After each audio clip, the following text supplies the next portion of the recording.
ঝাড়া মানে শুধু ধুলো মুছা নয়, মানে যেন জীবনের পুরনো ক্লান্তিগুলো মুছে ফেলা। প্রতিটা ঝাঁটার টানেই জমে থাকা দুশ্চিন্তা, ক্লান্তি, অগোছালো ভাব সব যেন মিলিয়ে যায়। আসসালামু আলাইকুম, কেমন আছো তোমরা সবাই? নতুন একটি ব্লগে তোমাদের সবাইকে স্বাগত জানাই। আশা করছি তোমরা সবাই অনেক ভালো আছো। আলহামদুলিল্লাহ আমরাও অনেক ভালো আছি। তোমাদের সবার জন্য নিয়ে চলে এলাম আর একটি নতুন ব্লগ। যারা ভিডিওটা দেখা শুরু করেছো অবশ্যই একটা লাইক দিয়ে দেখা শুরু করতে পারো। কিছুদিন আগেই তো ঘরগুলো ডিপ ক্লিন করা হয়েছিল। আজ শুধু উপরে উপরে একটুখানি একটু ঝুল দেখা দিয়েছিল, তো ওইগুলোই ধরে নিচ্ছি। তো ভাবলাম একটুখানি এই বাল্ব বা রডের নিচে দেখলাম একটুখানি ধুলো জমেছে, সেইগুলো এখন পরিষ্কার করে নিচ্ছি। এগুলো করতে বেশি সময় লাগবে না, যেহেতু পুরোটাই ডিপ ক্লিন করা আছে। ডিপ ক্লিন করতে গেলে একটুখানি বেশি সময় লাগে। কোনো কোনায় হয়তো ধুলো জমে থাকে, দিনের পর দিন সেটা পরিষ্কার করতে গিয়ে মনে হয় আমাদের মনেও কত অগোছালো ভাব জমে থাকে। ঘর মুছতে মুছতে যেন মনকেও ঝাড়পোছ করা হয়।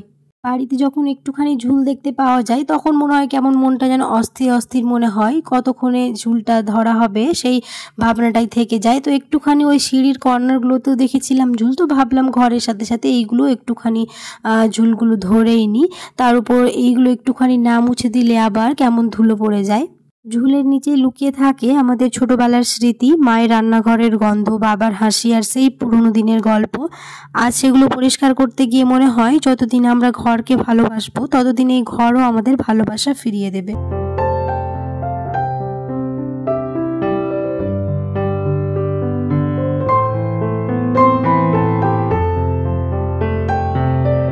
ঝুল ঝাড়া শেষে যখন ঘরটা ঝকঝকে হয়ে ওঠে তখন মনে হয় নতুন করে শুরু করা যায়, নতুন করে বাঁচা যায়। ঘরের প্রতিটা কোণ যেন বলে ওঠে, তুমি যত্ন দিলে আমিও তোমাকে ভালোবাসবো। ঘর পরিষ্কারের মধ্যে দিয়ে একটা মেয়ে জীবনের সুখ খুঁজে পায়। তবে ঝুল ঝাড়ার ক্ষেত্রে কিছু কিছু টিপস যদি আমরা ফলো করি তাহলে কি কাজটা খুব ইজি হয়ে যায়। যদি আমরা নিচে থেকে উপরে ঝুল ঝাড়তে শুরু করি তবে আবার উপর থেকে নিচের দিকে আবারও ঝাড়তে হয়।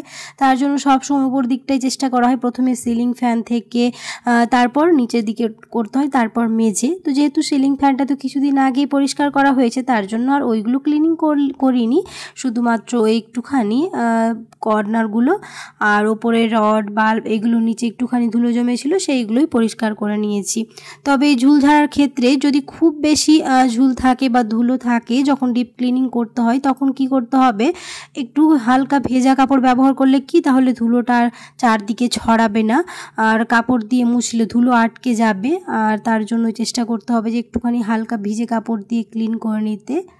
তবে আমাদের জানালার পর্দা, কুশন এগুলো নিয়মিত ঝাড়তে হবে। এগুলোতে বেশি ধুলো জমে কিন্তু আমরা অনেক সময় ভুলে যাই। প্রতি সপ্তাহে অন্তত একবার ঝাড়লে ঘর সতেজ থাকবে, দেখতেও ভালো লাগে।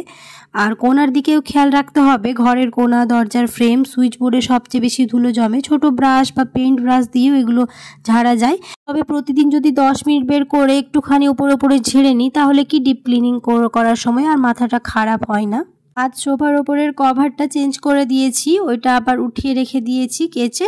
আর আজ নতুন করে আবার ওইগুলো পেতেছি। মাঝে মাঝে একটুখানি কিছু ডিফারেন্স করে মনটাও ভালো থাকে, তার জন্য চেঞ্জ করে দিয়েছি। আর আমার মনে হয় 2-3টে করে যদি আলাদা আলাদা করে কাপড় রাখা যায় তাহলে কি দেখতেও ভালো লাগে কিছুদিন পর পর চেঞ্জ করে নিলে।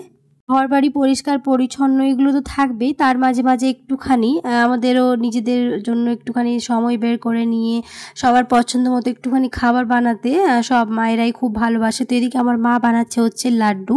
চিনি ভালোবাসা আর একটু সময় দিয়ে বানানো এই মিষ্টির স্বাদ অসাধারণ, কারণ এটা শুধু খাবার নয়, এটা আমাদের পরিবারের আনন্দ ভাগাভাগি করার মাধ্যম। আমার মনে হয় প্রত্যেকটা বাড়িতেই এরকম চেষ্টা করা হয় কাজের ফাঁকে ফাঁকে নিজেদের পছন্দ মতো জিনিসগুলো দিয়ে একটুখানি সময় কাটানো।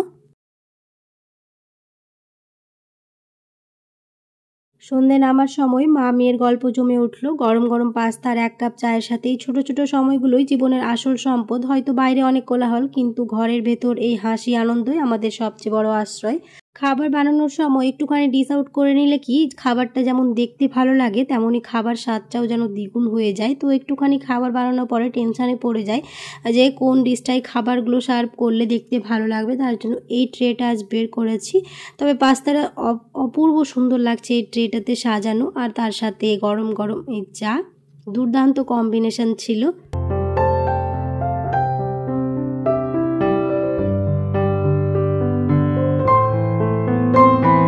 আমাদের বাঙালিদের সন্ধেবেলায় আর কিছু থাকুক আর না থাকুক গরম গরম 1 কাপ চা তো মাস্ট থাকবে। এই চা যদি না থাকে তাহলে দিনটাই পুরোটা যেন কেমন অসম্পূর্ণ থেকে যায়। তো এখন আমরা এটাকে এনজয় করি।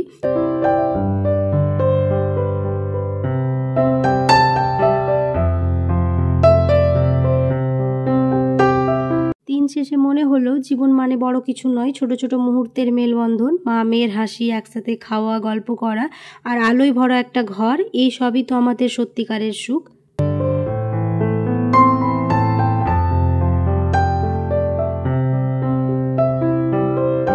আর সন্ধে নামার পর ঘর সাজানোর পালা। রঙিন লাইটে আলোকিত হয়ে উঠলো আমাদের বাড়ি। আলো জ্বলতেই যেন মনটা আরো উজ্জ্বল হয়ে গেল। এই আলো শুধু বাড়ি সাজাই না, আমাদের জীবনের অন্ধকারকেও দূরে সরিয়ে দেয়। ঈদে মিলাদুন্নবীর জন্য প্রায় প্রতিবারই একটু করে বাড়িঘর সাজানো হয়, তবে এবার ছাদটাও একটুখানি সাজিয়ে দিয়েছে। আর এই হচ্ছে আমাদের বাড়ির সামনের গলিটা, অপূর্ব সুন্দর লাগছে। সন্ধে নামতে যেন মনটা একেবারে জুড়িয়ে গেল। প্রতিদিনের মতো আরো একবার স্মৃতিচারণ করাই। যারা এখন পর্যন্ত আমার ভিডিওটি ক্লিক করে দেখছো, চ্যানেলটিকে সাবস্ক্রাইব করনি, অবশ্যই সাবস্ক্রাইব করে দিও। আর যারা এই কাজটি করে রেখেছো তাদেরকে অসংখ্য ধন্যবাদ। আজ এখান থেকে বিদায় নিয়ে নিচ্ছি। তোমরা সবাই অনেক দোয়া করো, অনেক ভালোবাসা দিও। দেখা হবে পরে একটি ব্লগে। আল্লাহ হাফেজ।